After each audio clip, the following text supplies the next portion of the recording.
नमस्कार प्यारे बच्चों, मैं हूं शुभांगी सक्सेना। बहुत सारा स्वागत है आप सभी का आज के इस बढ़िया से सेशन में। आशा करती हूं आपकी तैयारी बहुत जबरदस्त चल रही होगी और आज का ये जो लेक्चर है ये आपकी तैयारी में और चार चांद लगा देगा, क्योंकि आपके पूरे सिलेबस में ये सबसे इंपॉर्टेंट चैप्टरों में से एक है जिसमें से बहुत ज्यादा क्वेश्चंस आते हैं, बहुत कंसेप्चुअल क्वेश्चन आते हैं। बच्चों को इस चैप्टर से बड़ा डर लगता है, तो प्यारे बच्चों अपने अस्त्र और शस्त्र लेकर के फटाफट से तैयार हो जाइए। हम इस चैप्टर को अच्छे तरीके से कवर कर लेते हैं, सारे कॉन्सेप्ट को समझ लेते हैं, डायग्राम बनाना सीख लेते हैं, चीजें याद कर लेते हैं फटाफट से इस पर्टिकुलर सेशन के माध्यम से। अब एक इंपॉर्टेंट सा काम है, आपको क्या करना है, इस पूरे सेशन को आपको अपने मित्र गणों में, अपने फ्रेंड जोन में जल्दी से शेयर कर देना है, क्योंकि जिन बच्चों ने अभी तक किताब खोली ही नहीं है और फिर भी वो चाहते हैं कि वो इस चैप्टर को अच्छे तरीके से समझ ले, उन्हें ये समझ में आ जाए कि क्वेश्चन अगर आ गया तो अपने को करना किस तरीके से है, तो वो क्लास जो है, ये जो अपनी क्लास है, ये उन बच्चों के लिए बड़ी मजेदार, बड़ी इंपॉर्टेंट सी क्लास है। तो फटाफट से क्या कर दो, शेयर कर दो और अपने कॉपी पेन को लेकर के आ जाओ, चीजें समझते जाओ, कीवर्ड्स को नोट करते चले जाओ। समझ में आ गई बात? शुरू करें। चलो, इस चैप्टर से भी आपको क्या देखने को मिलेगा, इस चैप्टर से भी आपको एमसीक्यू जरूर देखने को मिलेगा। हो सकता है फिल इन द ब्लैंक आप यहां पर देख लीजिए, वेरी शॉर्ट देख सकते हैं, लघुत्रात्मक तो आपको देखने को मिलेगा ही मिलेगा। तो शुरू करते हैं इस बढ़िया से चैप्टर को। अब चैप्टर को जब हम शुरू करें तो कुछ इंपॉर्टेंट सी चीजें हैं जिस पर बहुत सारे तरीकों से क्वेश्चन बन सकता है। तो उन सब तरीकों को जब क्वेश्चन बनेगा कि हम इसको भी कैसे लिखे, इसको कैसे लिखे, तो हम एक साथ उसको समझ लेते हैं। सबसे ज्यादा इंपॉर्टेंट होता है कि आपको किरण चित्र बनाना आना चाहिए। बहुत ज्यादा प्रोबेबिलिटी है कि एग्जाम के अंदर आपका जो किरण चित्र है वो आपसे पूछ लिया जाए। अब पूछेंगे कहां से? दो लोग हैं इसके अंदर, एक दर्पण है और एक लेंस है, बस यही दो लोग हैं। दर्पण दो तरीके के हो गए, अवतल दर्पण हो गया, उत्तल दर्पण हो गया। लेंस भी दो तरीके के हैं, उत्तल लेंस है और अवतल लेंस है। अब सबसे पहले समझ लेते हैं कि अवतल दर्पण से अगर अपने से डायग्राम पूछ लिया तो किस तरीके से बनेगा और किस तरीके से डायग्राम अपने से पूछा जा सकता है। देखो कितनी चीजें हैं हमारे पास बिंब की स्थिति है, बिंब मतलब आपकी वस्तु हो गई। प्रतिबिंब की स्थिति है, यानी इस वस्तु की क्या इमेज अपने को मिली, ये उसकी स्थिति हो गई। उसकी साइज हो गई, किसकी साइज है, जो इमेज आपको मिली है ना, ये उसकी साइज है। वस्तु की साइज की बात नहीं कर रहे हैं यहाँ पर, और वस्तु की प्रकृति की बात कर रहे हैं। अब अपन इसको याद कैसे करेंगे? हम सबसे पहले बात कर रहे हैं अवतल दर्पण के बारे में। किसके बारे में बात कर रहे हैं? अवतल दर्पण के बारे में हम बात कर रहे हैं। तो अवतल दर्पण से याद कर लो, अवतल दर्पण से अगर आपको प्रतिबिंब मिल रहा है, वो पूछ रहा है कि अवतल दर्पण से प्रतिबिंब में फलाना फलाना चीजें हैं और प्रतिबिंब ये है, बताओ प्रतिबिंब कैसा होगा? याद कर लो, अवतल दर्पण से प्रतिबिंब वास्तविक उल्टा, वास्तविक उल्टा, वास्तविक उल्टा, वास्तविक उल्टा ही मिल रहा है। यानी कितने केसेस ऐसे हैं मैम? 1 2 3 और 4 केसेस ऐसे हैं जिसमें प्रतिबिंब जो है वो वास्तविक और उल्टा मिल रहा है। अब आपको बस ये याद रखना है कि किसमें नहीं मिल रहा है। जब आपका जो बिंब है, जो आपकी वस्तु है, वो P मतलब आपका क्या होता है? ध्रुव होता है, और F आपकी फोकस होती है, इसके बीच में अगर वस्तु रखी है तब आपको आभासी और सीधा मिलेगा। सिर्फ एक केस है, सिर्फ और सिर्फ एक है, यानी 4 ऐसे केसेस है मैम जिसके अंदर वास्तविक और उल्टा मिलेगा। अब एग्जाम में आ गया वक्रता केंद्र पर है, वास्तविक उल्टा प्रतिबिंब मिलेगा। एग्जाम में आ गया अनंत पर है, वास्तविक उल्टा मिलेगा। फोकस पर है, वास्तविक उल्टा मिलेगा। केवल और केवल एक केस है मैम, जब P और F के मध्य रख दिया आपने, जब P और F के मध्य रख दिया आपने, तब जाकर के आभासी और आपको सीधा मिलेगा। तो अवतल दर्पण से किस तरीके के प्रतिबिंब मिलेंगे? हमें वास्तविक और उल्टे मिलेंगे। बोलो याद हुआ कि नहीं हुआ? याद हुआ कि नहीं हुआ? कितनी स्थिति है मैम? कितनी स्थिति है? तो यहां पर बहुत ध्यान से देखो कितनी है। 1 नंबर स्थिति हो गई, 2 नंबर हो गई, 3 नंबर हो गई, 4 हो गई है, 5 हो गई है और ये हो गई है मेरे पास 6। यानी मैम 6 स्थितियां हैं, 6 तरीके से हमें डायग्राम बनाना आना चाहिए। अब समझ लो कि स्थितियां होंगी कैसे कैसे। एक मैम अनंत पर है, पता ही नहीं है कि कहां पर है, पता ही नहीं है कि कहां पर है। तो देखो, जब आपको पता नहीं है कि कहां पर है तो आपको जो प्रतिबिंब है वो कहां मिलेगा? फोकस पर मिलेगा। वो कहां मिलेगा? फोकस पर। अब इसका उल्टा देखना, जब आपके पास क्या हो रहा है, जब आपके पास एफ पर है, जब आपके पास वस्तु जो है एफ पर है, तो प्रतिबिंब देखो अनंत पर है कि नहीं? प्रतिबिंब अनंत पर है कि नहीं? यहां पे मैंने बोला कि ये जो बिंब है ये अनंत पर है, प्रतिबिंब फोकस हो गया। मैंने बोला बिंब जो है अब वो फोकस पर है, बिंब फोकस पर आ गया, तो प्रतिबिंब क्या अनंत हो गया क्या? क्या ये इसका उल्टा हो गया क्या? और मैम ये वाला जो केस है इसमें वास्तविक और उल्टा मिल रहा है, लेकिन लास्ट वाले में तो प्रतिबिंब प्राप्त ही नहीं हो पा रहा है, इतना दूर मिल रहा है, इतना दूर मिल रहा है कि प्राप्त ही नहीं हो पा रहा है। समझ में आ गई बात? यहां अब आगे समझो, केस नंबर 2 देखो, सी से परे है यानी इस तरफ है, सी से परे है तो एफ और सी के बीच मिलेगा।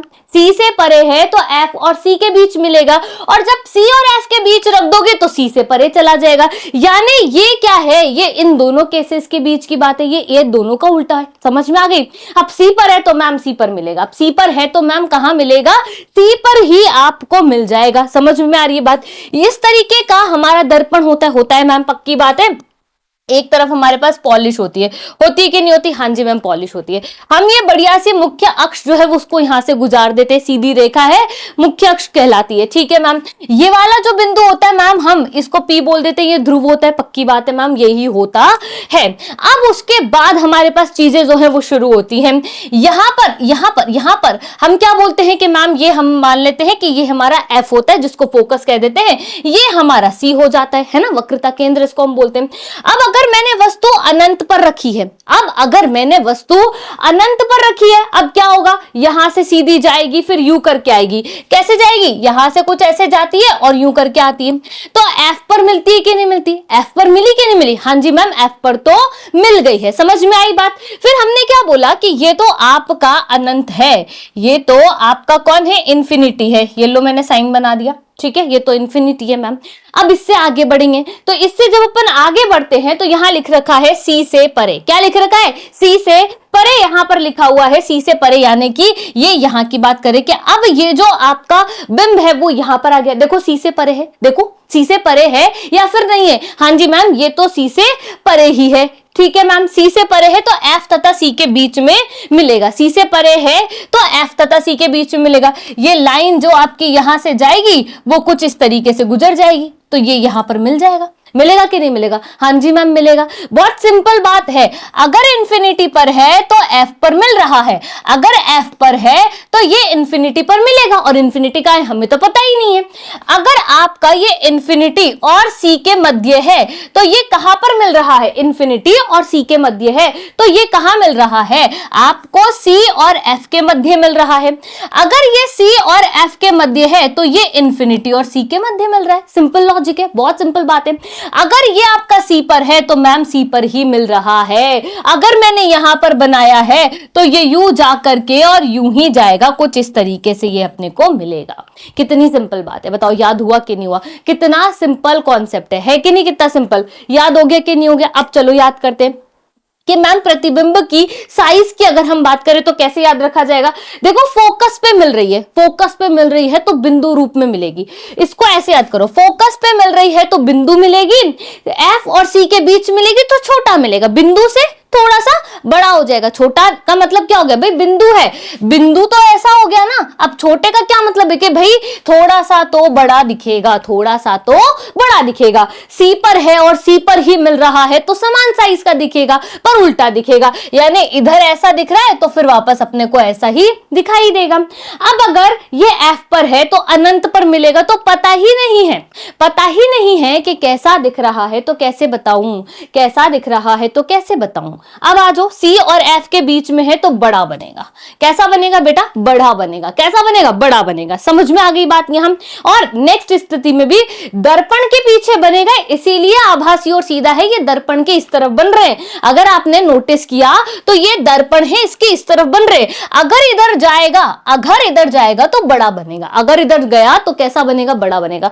बोलो ये टेबल याद हुई या नहीं हुई? ये टेबल समझ में आई? ये टेबल याद हुई कि नहीं हुई है? ये इंपॉर्टेंट टेबल है। समझ में आ गई बात यहां पर?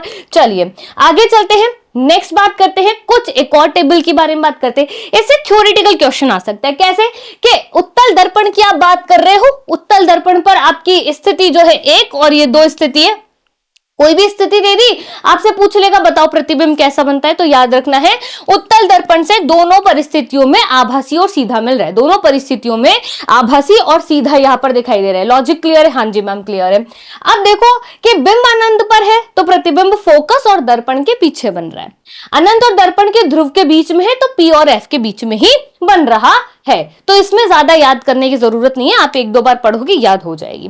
अब चलो आगे, एक और बहुत इंपॉर्टेंट सी है, बड़ी इंपॉर्टेंट है भाई, ये बड़ी इंपॉर्टेंट क्यों है मैम? ये क्योंकि बेटा ये बन रही है उत्तल लेंस से। ये कहां पर बन रही है? उत्तल लेंस से बन रही है, और उत्तल लेंस पर सेम तरीके की कंडीशंस है मैम, जैसी दर्पण में पड़ी थी अवतल में, वैसी उत्तल में पढ़नी पड़ेगी। ये 1 हो गया, 2 हो गया, 3 हो गया, 4, 5 और 6 स्थितियां यहां पर हो गई। कितनी हो गई बेटा? 6 स्थितियां यहां पर हो गई हैं। इस तरीके का आपके पास ये वाला लेंस होता है, यहां से इस तरीके से लाइन चली जाती है, समझ रहे हो बात? यहां पर ये इसका मिडिल पॉइंट होता है, हम कुछ इस तरीके से इसको बनाते हैं, है ना? बनाते हैं कि नहीं बनाते? Very good. जितनी चीजें आप यहां लिखते हो उतनी यहां पर होती है कि नहीं होती? किरण यहां से यूं आती है और यूं चली जाती है, ऐसा ही तो होता है हमारे पास, तो ऐसा ही तो होता है मैम हमारे पास। और हमारे पास वास्तविक उल्टा, वास्तविक उल्टा, वास्तविक उल्टा, वास्तविक उल्टा, सेम मैम अवतल दर्पण जैसी बात हो रही है, सेम टू सेम अवतल दर्पण जैसी बात हो रही है या नहीं हो रही है? समझ में आई चीजें? यहां पर क्लियर हुई?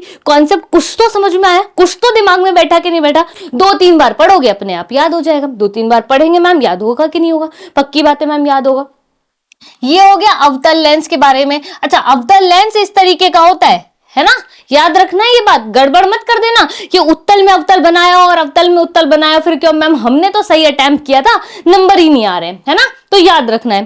तो देखो सेम चीजें हैं, बस थोड़ा सा ही डिफरेंस है। तो इतनी इंपॉर्टेंट चीज हमने फटाफट से कवर कर ली।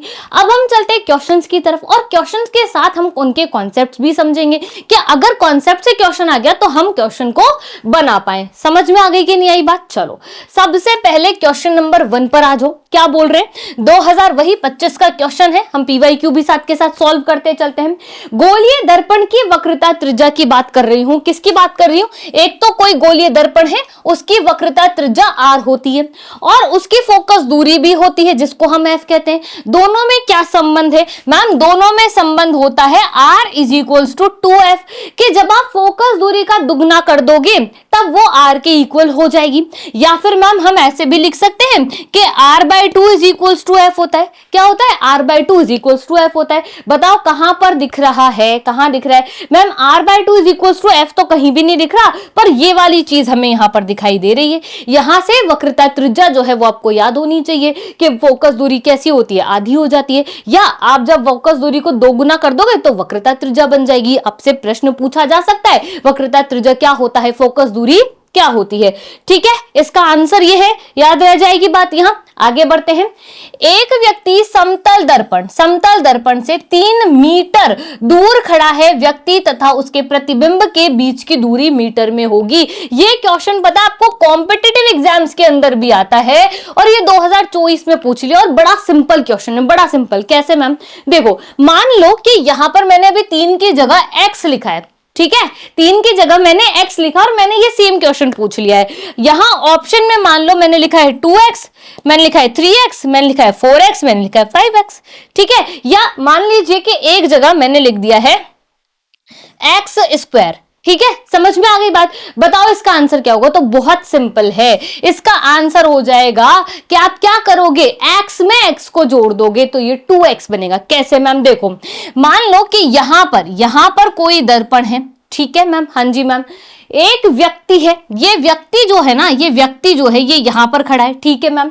व्यक्ति दर्पण से, समतल दर्पण से 3 मीटर दूर खड़ा है, यानी इसकी इससे दूरी कितनी हो गई है? ये 3 मीटर हो गई है। इसकी इससे दूरी 3 मीटर हो गई है। व्यक्ति और उसके प्रतिबिंब के बीच दूरी कैसी होगी? अब प्रतिबिंब तो मैम यहां बनेगा, तो आपको पता है समतल दर्पण में आप जैसे हो वैसा प्रतिबिंब आपको दिखाई देता है ना? जब अपन श्रृंगार करते हैं, सारी चीजें करते हैं, तो वो समतल दर्पण के माध्यम से की जाती है।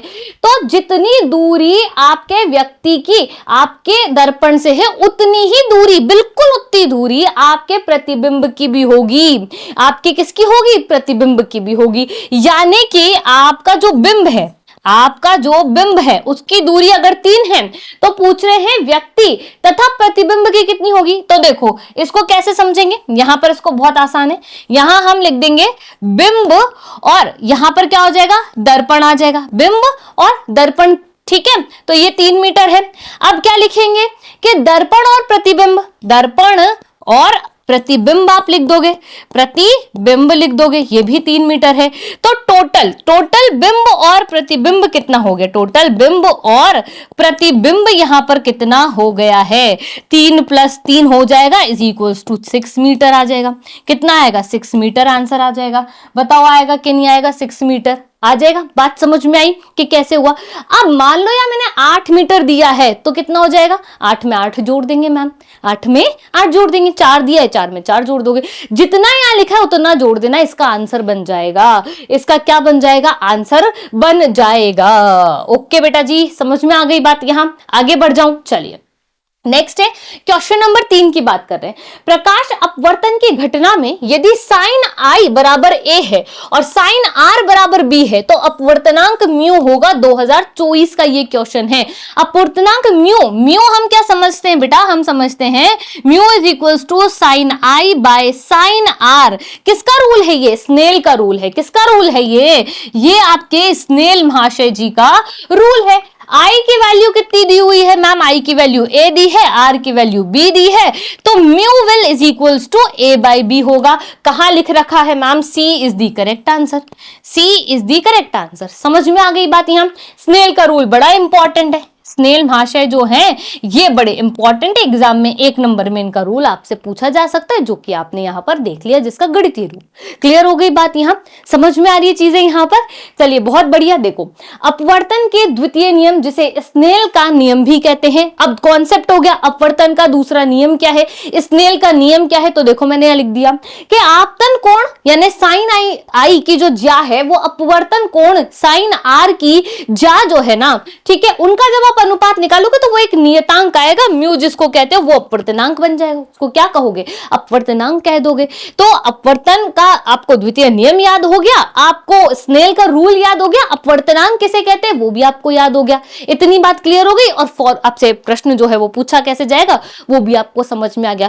तो प्यारे बच्चों, ये जो क्लास है ना बड़ी इंपॉर्टेंट क्लास है। बहुत सारी चीजें बहुत शॉर्ट में बहुत स्मार्ट तरीके से आप तक डिलीवर हो रही है। ठीक है, चले आगे।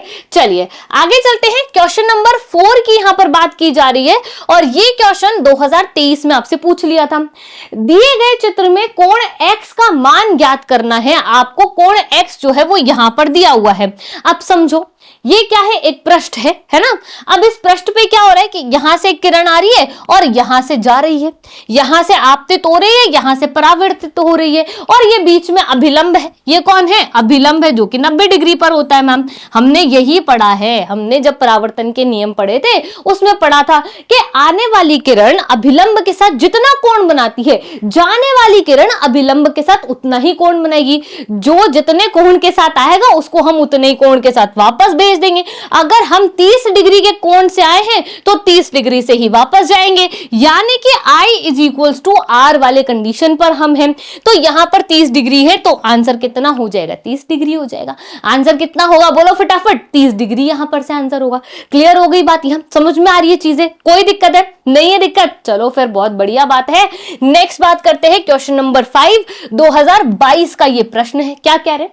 परावर्तन के नियम लगते हैं। भाई परावर्तन के नियम कब लगते हैं? समतल दर्पण पे लगेंगे, उत्तल दर्पण पे लगेंगे, अवतल दर्पण पे लगेंगे। परावर्तन के नियम दर्पण पे लगते हैं। तो दर्पण जितने भी होंगे सब पे लगेंगे। तो उपरोक्त सभी जो है यहां पर आपकी ट्रिक काम कर जाएगी। सब केसेस में आजकल उपरोक्त सभी काम नहीं करता है कि पुराने टाइम पे ऐसा होता था कि मैम उपरोक्त सभी ऑप्शन में दिया है तो क्लिक करा और काम खत्म हो गया। अब ऐसा नहीं होता। ठीक है, समझ गए बात? यहां पर इस केस में आपकी ट्रिक जो है वो काम कर जाएगी। आगे बढ़ जाऊं। चलिए नेक्स्ट बात करते हैं क्वेश्चन नंबर 6 के बारे में। यदि पानी का अपवर्तनांक 1.33 है तो पानी में प्रकाश की चाल होगी 2022 का ये क्वेश्चन है भाई। अब कैसे निकालते हैं मैम? भाई अपवर्तनांक आपको 1/33 दिया है और आप जानते हो कि प्रकाश का जो वेग होता है वो 3 × 10⁸ मीटर पर सेकंड होता है, या मीटर प्रति सेकंड कह दो। इसमें आप क्या करोगे, 1.33 का डिवाइड लगाओगे, 2.26 × 10⁸ मीटर पर सेकंड आंसर आ जाएगा। सॉल्व करके देख लेना, बहुत आसान बात है, कोई बहुत बड़ी रॉकेट साइंस नहीं है। ठीक है बेटा, समझ में आ गई बात। यहां पर कोई दिक्कत है क्या, बताओ मुझे, कोई दिक्कत है? नहीं है दिक्कत, आगे बढ़ जाऊं। चलिए आगे चलते हैं, क्वेश्चन नंबर 7। प्रकाश का वेग सर्वाधिक होता है, इंपॉर्टेंट क्वेश्चन है। अक्सर अक्सर बच्चे लिखे आते हैं कि प्रकाश का वेग जो होता है वो सर्वाधिक वायु के अंदर हो जाता है, लेकिन क्या ऐसा होता है? नहीं, ऐसा नहीं होता है। प्रकाश का वेग सर्वाधिक होता है निर्वात में, जहां वायु उपस्थित नहीं है। निर्वात मतलब है कि नहीं है, कौन नहीं है? वायु नहीं है। समझ में आ गई बात। सबसे ज्यादा होगा निर्वात में। फिर आपका देखो, ये जो कांच है सघन माध्यम है ना, कांच जो है वो सघन माध्यम है, क्योंकि इसमें अणु जो है वो बहुत ज्यादा पास पास है। अणु जो है वो कैसे हैं बेटा, बहुत ज्यादा पास पास है। ठीक है, कांच की तुलना में पानी थोड़ा विरल हो जाएगा। कांच की तुलना में अगर हम बात करेंगे तो पानी कैसा होगा, विरल हो जाएगा। पर एक बात समझो, मैंने बोला कि प्रकाश जो है उसको संचरण के लिए माध्यम की आवश्यकता नहीं होती है। निर्वात में किसी भी प्रकार का कोई भी माध्यम नहीं है। पर क्या ध्वनि के साथ ये कॉन्सेप्ट लगता है? याद करो, ध्वनि के साथ ये कॉन्सेप्ट लगता है कि नहीं लगता है? लेकिन ध्वनि के साथ ये कॉन्सेप्ट नहीं लगेगा। ध्वनि के संचरण के लिए क्या चाहिए? माध्यम की आवश्यकता होगी। ध्वनि ठोसों में भी संचरित होती है कि नहीं? बात समझ रहे हो चीजें? अगर आप वैक्यूम में खड़े होगे तो आपको खुद ही नहीं सुनेगा कि आप क्या बोल रहे हो। ठीक है, क्लियर हो गई बात। यहां इंपॉर्टेंट चीजें याद रहनी चाहिए। देखो, प्रकाश एक विद्युत चुंबकीय तरंग है, इसे गति करने के लिए किसी माध्यम की आवश्यकता नहीं होती है। ये डिटेल मैंने इसीलिए दी कि कोई भी क्वेश्चन आ जाए घबराना अपने को नहीं है। प्रकाश का वेग माध्यम के प्रकाशीय घनत्व यानी ऑप्टिकल डेंसिटी पर निर्भर करता है। जिसका माध्यम यानी जिस माध्यम का घनत्व जो है, अगर हम उसकी बात करें, वो कम होता है, उसमें प्रकाश का वेग अधिक होगा। अगर आपका घनत्व ज्यादा है तो प्रकाश का वेग कैसा हो जाएगा? कम हो जाएगा। और निर्वात में तो कोई माध्यम होता ही नहीं है, इसलिए प्रकाश का वेग सर्वाधिक होता है। क्लियर हो गई बात यहां? चले आगे, चलिए आगे चलते हैं। Next question number 8। मानव नेत्र का वो कौन सा भाग है जिस पर प्रकाश आपतित होने पर हमें दिखाई देता है? अब आप कहोगे कि मैम ये तो नेत्र से रिलेटेड क्वेश्चन है, पर एक बात मुझे बताओ कि नेत्र क्या काम करते हैं? मैम जैसे ही लाइट आती है ना, हमें दिखता है। क्या बिना लाइट के हम देख सकते हैं? अगर हम लाइट ऑफ कर दे तो क्या हम देख सकते हैं? क्या नहीं देख सकते। यानी नेत्र किसकी उपस्थिति में काम कर रहे हैं? प्रकाश की उपस्थिति में। तो हम इसे अच्छे तरीके से भी पढ़ेंगे नेत्र वाले चैप्टर में, और अभी भी हम समझ लेते हैं कि मानव नेत्र का ऐसा कौन सा भाग है जो प्रकाश के प्रति बहुत ज्यादा एक्टिव होता है, बहुत ज्यादा सक्रिय होता है, या प्रकाश जब उस पर पड़ता है तभी हमें दिखाई देता है। तो बेटा उसे दृष्टिपटल कहते हो, या फिर आप उसे रेटिना कह देते हो। क्लियर है बात? यहां समझ लो इसको भी, इसकी पूरी बातें मैंने यहां पर लिख दी है। अब अगर आपके 11 चैप्टर में से आए चाहे 10 चैप्टर में से आए, आपको पता होना चाहिए भाई। क्लियर हो गई लॉजिक? यहां आगे बढ़ जाऊं, चलिए आगे चलते हैं क्वेश्चन नंबर 9 पर। स्पीड में हम इसलिए चल रहे हैं क्योंकि ये रिवीजन क्लास है। अब आपका एग्जाम बहुत ज्यादा नजदीक आ चुका है और आपको बहुत सारी चीजें आनी चाहिए, पता होनी चाहिए। अगर आपको नहीं भी पता है तब ये क्लास जो है आपके लिए बहुत ज्यादा अच्छी है। आपको पता लग जाएगी कि इस तरीके से क्वेश्चन आता है, इस तरीके से चीजें होती है। अगर आपको पता है तो ये आपके लिए बेस्ट क्लास है, क्योंकि आपका रिवीजन हो जाएगा। एक ही क्वेश्चन में हम बहुत सारे कॉन्सेप्ट्स की बात यहां पर करते हैं। ठीक है, चलो। किसी दर्पण के पृष्ठ पर अभिलंबवत आपतित प्रकाश किरण के लिए परावर्तन कोण का मान कितना होगा? चलो आपको दिया टाइम, 2 मिनट है, फटाफट से आंसर लिख दो। 45, 90, 0 और 60। अब बहुत सारे बच्चे जो है वो क्या करेंगे, वो अपनी कॉपी में फटाफट से आंसर लिखेंगे वीडियो को पॉज करके। चलो लिखो फटाफट से। ठीक है, लिख दिया। बहुत सिंपल क्वेश्चन है, क्वेश्चन आपके सामने लिखा है, नहीं समझ आ रहा 2 बार पढ़ लो, फटाफट से लिख दो। अब बहुत ध्यान देने की बात यहां पर है। मैंने बोला कि कोई भी मेरे पास पृष्ठ है, तो मैंने ये बना दिया भाई, कोई भी मेरे पास पृष्ठ है। मैं जानती हूं ये अभिलंब है, ठीक है, ये अभिलंब है। यहां से कोई किरण आती है और कोई किरण यहां से जाती है, तो जो किरण आती है और जब किरण जाती है तो वो अभिलंब के साथ जितना कोण बनाती है उतना ही जाने वाली भी बनाती है। मैंने ऐसा बोला आपसे कि किसी दर्पण के पृष्ठ पर अभिलंबवत आ रही है, यानी यहां से आ रही है। भाई साहब कहां से आ रही है? मैम यहां से आ रही है। अगर यहां से आ रही है तो यहीं से वापस चली जाएगी, तो क्या कोण बनाएगी? 30 डिग्री का बन रहा है, यहाँ 90 डिग्री का बन रहा है, 45 का बन रहा है, 60 का बन रहा है। बताओ कौन सा बन रहा है? मैम इनमें से तो कोई सा भी नहीं बन रहा। तो भाई कौन सा बन रहा है? मैम 0 डिग्री बन रहा है। कौन सा बन रहा है? 0 डिग्री बन रहा है। याद हो गई बात? यहां समझ में आई चीज? यहां चलो नेक्स्ट क्वेश्चन 10 नंबर। प्रकाश के परावर्तन की घटना में आपतन कोण और परावर्तन कोण में सही संबंध कौन सा है? मैम अभी समझा था, आई और आर एकदम बराबर होते हैं, तो ये वाला केस जो है वो बिल्कुल एकदम बढ़िया रहेगा। ठीक है, चलिए आगे चलते हैं, 11 नंबर की बात करते हैं। वह दर्पण कौन सा है जिससे बनने वाले प्रतिबिंब सदैव बिंब के बराबर होते हैं? ऐसा कौन सा दर्पण है? मैम अभी हमने जब अवतल दर्पण की बात करी थी तो हमने देखा था कि वास्तविक और उल्टा, वास्तविक उल्टा, वास्तविक उल्टा बन रहा था, एक केस में सीधा मिल रहा था आभासी के साथ। लेकिन मैम हमने ये भी देखा था कि वहां तो कभी छोटा मिल रहा था, कभी समान स्थिति में मिल रहा था, कभी बहुत बड़ा मिल रहा था, कभी मिल ही नहीं रहा था। ऐसा पढ़ा था कि नहीं पढ़ा था? हाँ जी मैम पढ़ा था, उत्तल दर्पण के साथ भी पढ़ा था मैम, और दोनों लेंस के साथ भी बात करी थी। यहाँ तो चलो दर्पण ही पूछा है, यहाँ तो दर्पण ही पूछा है, तो मैम अवतल तो नहीं हो सकता और उत्तल भी नहीं हो सकता, और उपरोक्त सभी तो किसी स्थिति में मत करके आना। मैंने आपको बोला था अभी कि उपरोक्त सभी वाली स्थिति नहीं रही है अब, तो आंसर क्या बनेगा मैम? समतल दर्पण बनेगा। क्या बनेगा? समतल दर्पण बनेगा। याद रह जाएगी बात। चले आगे, चलिए आगे चलते हैं। 12 नंबर का क्वेश्चन, निम्न में से कौन सा कथन असत्य है? जो रॉन्ग है वही इसका आंसर है, जो रॉन्ग है वही आंसर है। समतल दर्पण से आभासी और सीधे प्रतिबिंब प्राप्त होते हैं, और साइज में कैसे होते हैं बेटा? ये समान होते हैं, सेम होते हैं एकदम बढ़िया से। ठीक है, ये बात एकदम करेक्ट है। उत्तल दर्पण से आभासी और सीधे प्रतिबिंब मिलते हैं मैम, लेकिन यहां पर मैम छोटे भी मिलते हैं। कैसे मिलते हैं बेटा?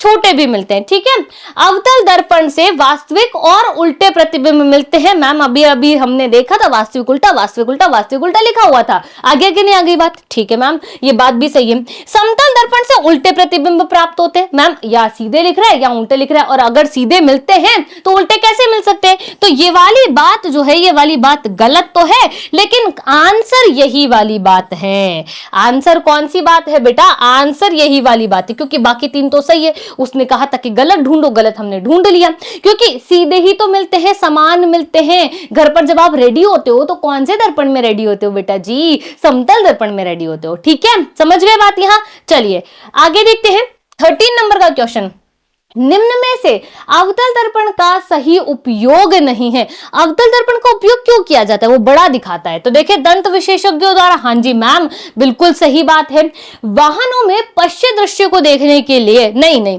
यहां पर पश्य दृश्य को देखने के लिए हम उत्तल दर्पण का उपयोग करते हैं बेटा। किसका उपयोग करते हो? उत्तल दर्पण का। अगर अवतल दर्पण लगा दोगे तो गड़बड़ हो जाएगी, दिखेगा ही नहीं। तो शेविंग दर्पण, वाहनों में जो अग्रदीप है, ये सब बात सही है, पर यहां पर तो हम उत्तल दर्पण का उपयोग करते हैं। अब याद रखना कि उत्तल दर्पण का उपयोग कहां करते हैं? तो यहां पर करते हैं। पूछ लिया तो लिखना भाई, ठीक है, गड़बड़ मत करके आ जाना। चलो नेक्स्ट बात करते हैं 14 नंबर, प्रकाश के परावर्तन के लिए असत्य है। भाई प्रकाश के परावर्तन के नियम हमने याद कर लिए, अब देख लेंगे कोई कौन सा गलत है, वही इसका सही आंसर बनेगा।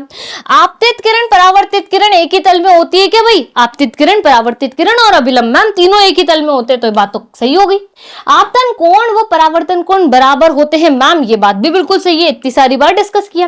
परावर्तित किरण की आवृत्ति और चाल अपरिवर्तित रहती है मैम, कंफ्यूजन हो गया, ये वाला तो नहीं समझ में आया हमको। और परावर्तित किरण की आवृत्ति परिवर्तित होती है एवं चाल अपरिवर्तित रहती है मैम, ये भी नहीं समझ में आया। ऊपर के दोनों में तो दिक्कत नहीं है, पर नीचे के दोनों में हमको पता ही नहीं चल रहा, नीचे के दोनों हमको बड़े कंफ्यूजिंग लग रहे। तो याद कर लो कि जो आवृत्ति होती है वो अपरिवर्तित होती है, कुछ हो जाए आवृत्ति नहीं बदलेगी, किसी भी चीज की आवृत्ति नहीं बदलेगी। तो आपका जो आंसर है वो C is the correct answer, C is the correct answer. ये नहीं है, ये नहीं है, ये नहीं है। ठीक है, क्लियर हो गई बात यहां? चलो आगे चलते हैं 15 नंबर का क्वेश्चन, समतल दर्पण की फोकस दूरी होती है। समतल दर्पण, अब आप देखो कांच में आप खड़े हो, अब पीछे जाते जाओ, जाते जाओ, जाते जाओ, जब तक आप उसकी सीधी रेखा में खड़े हो ना, आप कांच के अंदर जरूर जरूर दिखोगे, पक्की बात है। आप चाहे सीधी रेखा में कहीं दूर खड़े हो जाओ, पर आप दिखोगे। इसका मतलब फोकस दूरी कैसी हो गई मैम? अनंत हो गई। कैसी हो गई बेटा? अनंत हो गई है। ठीक है, चलिए आगे चलते हैं 16 नंबर की बात करते हैं। एक व्यक्ति समतल दर्पण से 0.5 मीटर दूर खड़ा है, व्यक्ति और उसके प्रतिबिंब के बीच की दूरी बता दो मुझे। ये मैंने आपको अभी अभी समझाया कि जितना है उसका क्या कर दो, उसको जोड़ दो, उसी में उतना ही जोड़ दो। x था तो हमने x ही जोड़ दिया तो 2x आया था, 3 था तो हमने 3 ही जोड़ा था तो 6 आ गया था। 0.5 लिखा है, 0.5 हम क्या करेंगे? जोड़ेंगे तो हमारे पास 1 आएगा, 1 आएगा। लेकिन आप क्या करते हो, जल्दी जल्दी में 5 5 10 होते हैं मैम, 10 मीटर दिया हुआ है, सही आंसर है। लेकिन नहीं है बेटा, लेकिन नहीं है। आंसर कौन सा सही है? 1.0 मीटर। आंसर कौन सा सही है? इसलिए मैंने यहां पे जोड़ के दिखाया। इसीलिए तो जोड़ के दिखाया। क्लियर है बात? चलिए आगे चलते हैं, 17 नंबर की बात करते हैं। निम्नलिखित में से अपवर्तन पर आधारित घटना नहीं पूछ रहा है, नहीं पूछ रहा है, नहीं पूछ रहा है। आकाश में टिमटिमाना तारों का अपवर्तन है। हीरे का चमकना अपवर्तन है क्या? नहीं है। पूर्ण आंतरिक परावर्तन है, ये नहीं है। तो हीरा जो है वो भाई साहब इस घटना से नहीं चमकता है, बाकी दोनों चीजें, तीनों चीजें इसी घटना से होती हैं। आगे बढ़ जाएं, चलिए नेक्स्ट 18 नंबर की बात क्या कह रहे हैं? प्रकाश के अपवर्तन की घटना में कौन सी भौतिक राशि अपरिवर्तित रहती है? अभी मैंने समझाया है कि आवृत्ति अपरिवर्तित रहती है, आवृत्ति अपरिवर्तित रहती है। क्लियर हो गई बात यहां? चलें आगे, चलिए 19, निम्न में से कौन किस पदार्थ को लेंस बनाने में प्रयुक्त नहीं करते हैं? बेटा मिट्टी को नहीं करोगे, मिट्टी को नहीं करोगे। क्लियर है बात यहां? चलिए रिक्त स्थान की बात कर रहे हैं। प्रतिबिंब की ऊंचाई h डैश और बिंब की ऊंचाई h का अनुपात गोलीय दर्पण का क्या कहलाता है? आवर्धन कहलाता है। क्या कहलाता है? आवर्धन कहलाता है। कब पूछ लिया था भाई साहब? 2024 में पूछा था। क्या कहलाता है? आवर्धन कहलाता है। याद रह जाएगी बात? चलो बहुत बढ़िया। नेक्स्ट भी आपसे 22 में पूछा है, प्रतिबिंब दूरी v और बिंब दूरी u का अनुपात लेंस के लिए क्या कहलाता है? ये लेंस का आवर्धन है, वो दर्पण का था, ये लेंस का आवर्धन है। याद रह जाएगी? चलिए बहुत बढ़िया। का अपवर्तनांक सर्वाधिक होता है, किसका होता है? हीरे का होता है। किसका होता है? हीरे का होता है। क्लियर हो गई बात यहां? चलिए नेक्स्ट क्वेश्चन क्या दिया हुआ है भाई? लेंस की क्षमता का मात्रक क्या होता है? लेंस की क्षमता का मात्रक मैम डायप्टर में नापते हैं ना, डायप्टर में नापते हैं, तो डायप्टर लिख देते हैं भाई साहब, डायप्टर। ओके, डायप्टर डी से इसको प्रदर्शित करते हैं। क्लियर है? आगे बढ़ूं, चलिए नेक्स्ट 5th, बहुत इंपॉर्टेंट, बहुत ज्यादा ही इंपॉर्टेंट हो गया ये तो। उत्तल लेंस की क्षमता होती है और अवतल लेंस की क्षमता होती है। मुझे ये बताना है कमेंट सेक्शन के अंदर कि किसकी पॉजिटिव होती है, किसकी नेगेटिव होती है। मैंने आपको बता दिया है, एक पॉजिटिव होगी आपकी और एक नेगेटिव होगी, लेकिन किसकी पॉजिटिव होगी और किसकी नेगेटिव होगी ये मुझे आप बताओगे। क्लियर है बात? यहां चले आगे, चलिए आगे चलते हैं। वेरी शॉर्ट क्वेश्चंस पर हम आ चुके हैं। किसी वाहन के पश्चिम दृश्य के लिए किस दर्पण का उपयोग किया जाता है? मैंने अभी याद कराया था। किसका करते हैं? उत्तल। किसका करते हैं? उत्तल का करते हैं। 1 नंबर मिल गया 2025 में। इतना सिंपल क्वेश्चन आया था, देख लो आप। ठीक है, चलो, और ये हमारे सेशन में था, इस सेशन में था कि नहीं था? बहुत बढ़िया। नेक्स्ट भाई, गोलीय लेंस के लिए बिंब दूरी u है, प्रतिबिंब दूरी v है, फोकस दूरी f में आप क्या संबंध लिख सकते हो? यहां पर आपको 3-4 चीजें दी हुई है, 2024 में 1 नंबर में पूछा था। तो हम एक चीज लिख सकते हैं बेटा, क्या लिख सकते हैं? हम लेंस सूत्र लिख देंगे। यहां पर कैसे लिखेंगे ma'am? 1/f is equals to 1/v minus का 1/u होता है। अगर दर्पण की बात होती तो प्लस लगा देते, अगर आपसे दर्पण पूछते तो प्लस लगा देते। ठीक है बात यहां? चलिए बहुत बढ़िया। क्वेश्चन नंबर 3, अवतल दर्पण की वक्रता त्रिज्या 20 है सेंटीमीटर, तो फोकस दूरी कितनी होगी? मैम एक रिजल्ट हम जानते हैं, r is equals to 2f होता है। अब मुझे यहां पर वक्रता त्रिज्या दी हुई है मैम, मुझे फोकस दूरी निकालनी है। मैं r/2 करूंगी और f आ जाएगा। r मैम 20 सेंटीमीटर है, यहां पर 2 कर दिया, f लगा दिया, 10 सेंटीमीटर आ जाएगा मैम आंसर। 10 सेंटीमीटर आंसर आ जाएगा। क्लियर हो गई? यानी फोकस दूरी कितनी है मैम? 10 सेंटीमीटर हो जाएगी। लॉजिक क्लियर है? बात समझ में आ गई? चलो, 50 सेंटीमीटर फोकस दूरी वाले लेंस की क्षमता कितनी होगी? 50 सेंटीमीटर फोकस दूरी वाला लेंस है, उसकी क्षमता कितनी होगी? मैम हम एक चीज जानते हैं, P is equals to 1/f होता है। P is equals to 1/f हो जाता है। ठीक है बेटा, बहुत बढ़िया बात है। यहां पर क्या दिया हुआ है ma'am? P is equals to 1/f है, तो हम यहां पर क्या लिख सकते हैं? F is equals to 1/p लिख सकते हैं। लिख सकते हैं कि नहीं लिख सकते? हाँ जी मैम, लिख तो सकते हैं। अब 50 सेंटीमीटर फोकस दूरी वाले लेंस की क्षमता पूछी है आपसे, तो क्या करोगे? 50 सेंटीमीटर फोकस दूरी है, आप ऐसा लिख सकते हो कि नहीं लिख सकते? हाँ जी मैम, लिख सकते हैं। दोनों कंडीशंस आपको पता है। अब देखो, P यहां एज इट इज लिख देना, 1/f की जगह 50 लिख देना। 1/f की जगह आप क्या लिख दोगे बेटा? 50 यहां पर लिख दोगे। ठीक है, क्लियर हो गई बात यहां? अब आप इसे किस तरीके से सॉल्व करोगे ma'am? 1 metre is equals to 100 centimetre होता है। हाँ जी मैम होता है।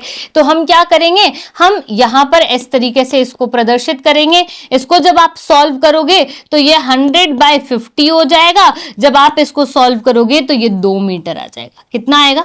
2 मीटर में ये आ जाएगा। कितना आ जाएगा? 2 मीटर में ये आ जाएगा। यानी 2 डायप्टर की हम यहाँ पर बात कर रहे हैं। किसकी बात कर रहे हैं? 2 डायप्टर की बात कर रहे हैं। क्लियर हो गई बात यहाँ? चलिए आगे चलते हैं क्वेश्चन नंबर 5 पर। किसी वस्तु का सीधा और आवर्धित प्रतिबिंब प्राप्त करने के लिए किस दर्पण या लेंस का उपयोग करेंगे? मैंने आपको याद कराया शुरू में ही मैंने आपको याद करा दिया कि मैम अगर यहां से क्वेश्चन बनेगा तो हम उसका आंसर किस तरीके से लिखेंगे।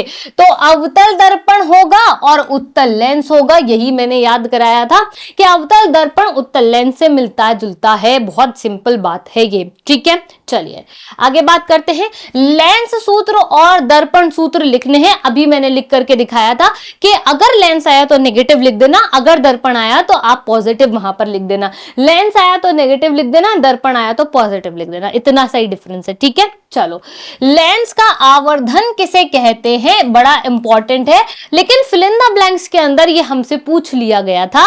फिल इन द ब्लैंक्स में हमसे पूछा था कि नहीं पूछा था? तो देखो, प्रतिबिंब की ऊंचाई और वस्तु की वास्तविक ऊंचाई का अनुपात लेंस का आवर्धन कहलाता है।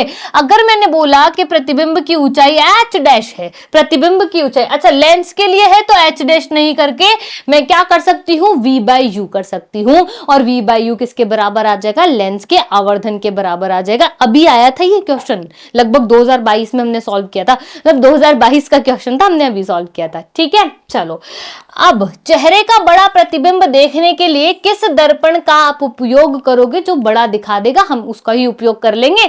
आंसर हमारा अवतल दर्पण बन जाएगा। आंसर हमारा क्या बन जाएगा? अवतल दर्पण हमारा आंसर बन जाएगा। नेक्स्ट बात करते हैं, वस्तु को कहां रखा जाए कि उसका वास्तविक उल्टा और बहुत बड़ा प्रतिबिंब बने? बता दो भाई, वस्तु को कहां पर रख दूं कि वास्तविक बने, उल्टा बने और बहुत बड़ा बने? बहुत बड़ा बने। याद कर लो, फटाफट से याद कर लो, कोई दिक्कत नहीं आनी चाहिए इसमें। जब किसी वस्तु को उत्तल लेंस के फोकस बिंदु f1 पर रखा जाता है तो बनने वाला प्रतिबिंब वास्तविक होता है, उल्टा होता है और आकार में बहुत बड़ा बनता है। आकार में कैसा बनता है? बहुत बड़ा बनता है। यहां से आपसे डायग्राम बनाने को नहीं कहा, केवल आंसर लिखने को कहा। कहां से सॉल्व हो गया? टेबल से सॉल्व हो गया। कहां से सॉल्व हो गया? टेबल से सॉल्व हो गया। क्लियर है लॉजिक? तो समझ में आ गया ना कि टेबल कितनी इंपॉर्टेंट है। समतल दर्पण द्वारा उत्पन्न आवर्धन +1 का क्या अर्थ है? ये बड़ी इंपॉर्टेंट सी बात है, इसका मतलब पता होना चाहिए। तो देखो, ये दर्शाता है कि प्रतिबिंब का आकार वस्तु के आकार के बराबर है। क्या दर्शा रहा है? कि प्रतिबिंब का आकार वस्तु के आकार के बराबर है। आवर्धन का धनात्मक चिन्ह यह दर्शाता है कि प्रतिबिंब आभासी और सीधा है। कैसा है? आभासी और सीधा है। वस्तु के बराबर है, आभासी है, सीधा है। बस इतनी बात समझा रहा है। क्लियर है बात यहां? अब आ गए हैं हम शॉर्ट क्वेश्चंस पर। कहां आ गए हैं बेटा? शॉर्ट क्वेश्चंस पर आ गए हैं। अपवर्तनांक किसे कहते हैं? इसका सूत्र आपको लिखना है। 2025 में आपसे पूछा गया था, बड़ा बढ़िया क्वेश्चन है। कैसे लिखेंगे? किसी माध्यम का अपवर्तनांक वह भौतिक राशि है जो ये बताती है कि माध्यम में प्रकाश की चाल निर्वात से कम है या फिर ज्यादा हो सकती, निर्वात से नहीं हो सकती। निर्वात से कितनी कम है? तो सी आपका क्या होता है? प्रकाश के बारे में बात कर रहे होते हैं और वी आपका सामान्य बात कर रहे होते हैं। तो देखो, माध्यम का अपवर्तनांक हो गया।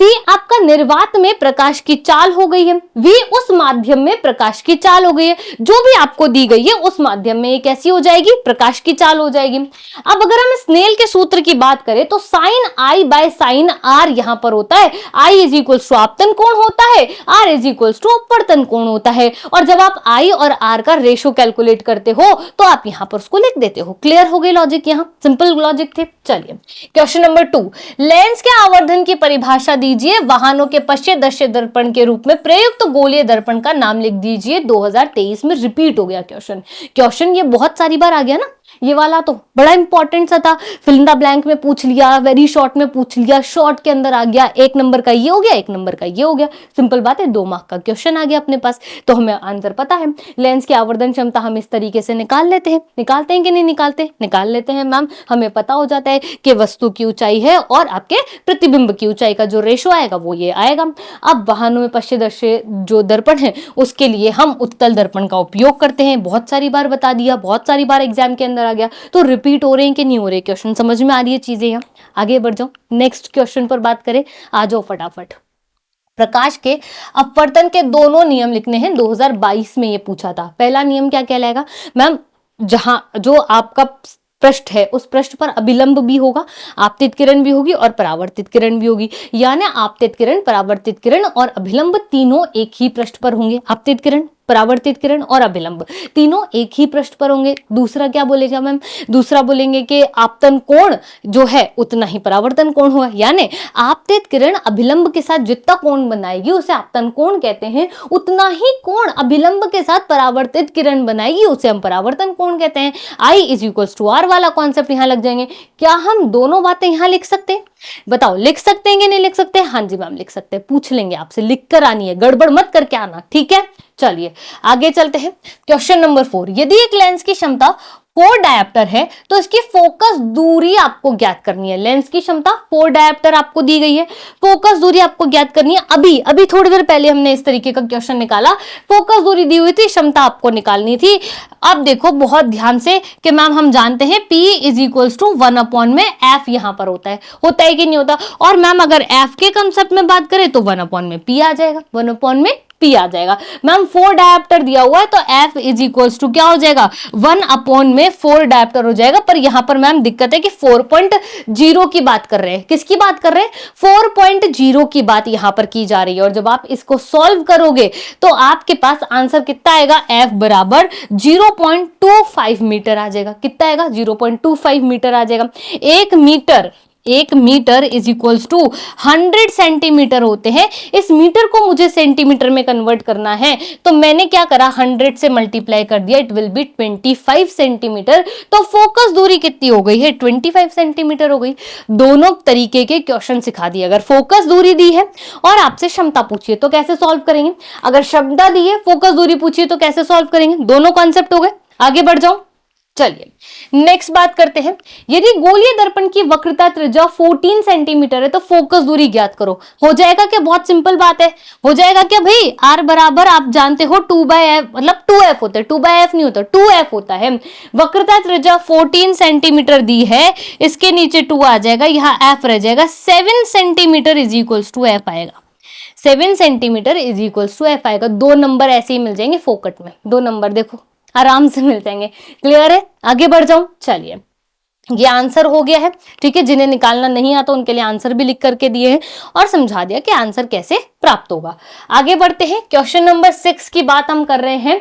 अवतल तथा उत्तल दर्पण के आपको उपयोग लिखने हैं। अभी अवतल दर्पण के उपयोग आ गए और उत्तल दर्पण के तो बहुत सारी बार आपसे पूछे गए हैं, तो याद रखना है कि ये अवतल दर्पण के हैं कि टॉर्च में होता है, वाहनों में होता है, जो दंत विशेषज्ञ होते हैं वो भी इसका उपयोग करते हैं बड़ा देखने के लिए। शेविंग दर्पणों में भी इसका उपयोग किया जाता है, जो पीछे की तरफ लगे हुए होते हैं, है ना, समझ में आ गई बात। यहाँ सौर भट्टियों में सूर्य के प्रकाश को केंद्रित करने के लिए भी इसी का ही उपयोग किया जाता है। उत्तल दर्पण बहुत इंपॉर्टेंट है, वाहनों में इसका उपयोग किया जाता है पश्चिम दृश्य को देखने के लिए, क्योंकि उत्तल दर्पण से सदैव सीधा प्रतिबिंब मिलता है। इसका दृष्टि क्षेत्र अधिक होता है क्योंकि ये बाहर की ओर वक्रित होते हैं। लॉजिक क्लियर, आगे बढ़ जाऊं, चलिए नेक्स्ट बात करते हैं। क्वेश्चन नंबर 7 बड़ा इंपॉर्टेंट सा क्वेश्चन है। ये मैंने क्वेश्चन इसलिए लिया ताकि आपको ये पता चल जाए कि जो आपका लेंस होता है या आपका दर्पण होता है उसके अंदर कौन कौन सी चीजें हम काम में लेते हैं। ध्रुव काम में लेते हैं, मुख्य अक्ष लेते हैं, मुख्य फोकस लेते हैं, फोकस दूरी लेते हैं और द्वारक लेते हैं। अब इनके डेफिनेशंस देखो। ध्रुव किसे कहते हैं, गोलीय दर्पण के परावर्तक तल का मध्य बिंदु ध्रुव कहलाता है। अगर मुख्य अक्ष की बात करूं तो गोलीय दर्पण के वक्रता केंद्र C और ध्रुव P को मिलाने वाली रेखा, यानी कि C और P इसको मिलाने वाली जो रेखा होगी वो आपकी मुख्य अक्ष कहलाएगी। ये ऐसे होती है ना, ऐसे होती है कि नहीं होती? बस वेरी गुड। मुख्य फोकस की हम यहाँ पर बात कर रहे हैं, तो जो मुख्य फोकस है वो क्या कहलाएगा? ध्यान से समझ लो इस बात को। मुख्य अक्ष पर स्थित वह बिंदु, मुख्य अक्ष पर स्थित वह बिंदु जहां पर मुख्य अक्ष के समांतर चलने वाली किरण पुंज दर्पण से परावर्तन के बाद मिलती है या मिलती हुई प्रतीत होती है, उसे मुख्य फोकस कहते हैं। ऐसा नहीं बनाया था क्या मैंने? ऐसा यहां पर आपका दर्पण था, ये यहां से जा रहा था और ये मुख्य अक्ष था, मुख्य फोकस था, तो ये फोकस मैंने आपको बोला था कि यहां पर मिलती हुई प्रतीत होगी। ये दर्पण हो गया, यहां से एक लाइन आई, इससे टकराई और यहां से परावर्तित हो गई। ठीक है, तो फोकस से परावर्तित हो गई। कहां से आ रही होगी मैम? अनंत से आ रही होगी। कैसा बनेगा? वास्तविक और उल्टा बनेगा, बिंदु रूप में बनेगा। समझ गए बात यहां? चलिए नेक्स्ट, फोकस दूरी। किसी गोलीय दर्पण के ध्रुव और मुख्य फोकस के मध्य की दूरी को आप फोकस दूरी कहते हैं। इसे स्मॉल एफ से प्रदर्शित करते हैं। ठीक है, क्लियर हो गई बात यहां? इसे किससे प्रदर्शित करेंगे? स्मॉल एफ से। गोलीय दर्पण का परावर्तक पृष्ठ गोलीय होता है। गोलीय दर्पण के परावर्तक पृष्ठ की इस वृत्ताकार सीमा रेखा का व्यास इसका द्वारक कहलाता है। ये 1 नंबर में पूछा जा सकता है। ये सारे क्वेश्चंस 1-1 मार्क में पूछे जा सकते हैं। ऑब्जेक्टिव हो गया, फिल इन द ब्लैंक हो गए, वेरी शॉर्ट हो गए, उनमें यहां से प्रश्न जरूर बन सकता है। और साथ में पूछ लिया तो इस तरीके से प्रश्न बनेगा। नहीं पूछा है तो पता हो गया मैम कि हमको डायग्राम बनाने को तो पूछा ही जाएगा, तो हमें स्थिति तो पता होनी चाहिए, इसलिए ये पता होना आवश्यक है। आगे चलते हैं। बहुत बढ़िया। नेक्स्ट क्वेश्चन है, क्वेश्चन नंबर 8 की बात कर रहे हैं। कांच के आयताकार स्लैब से अपवर्तन का नामांकित चित्र आपको बनाना है। अपवर्तन का नामांकित चित्र बनाना है। चित्र मैंने बनाया है, आप बस समझ लो।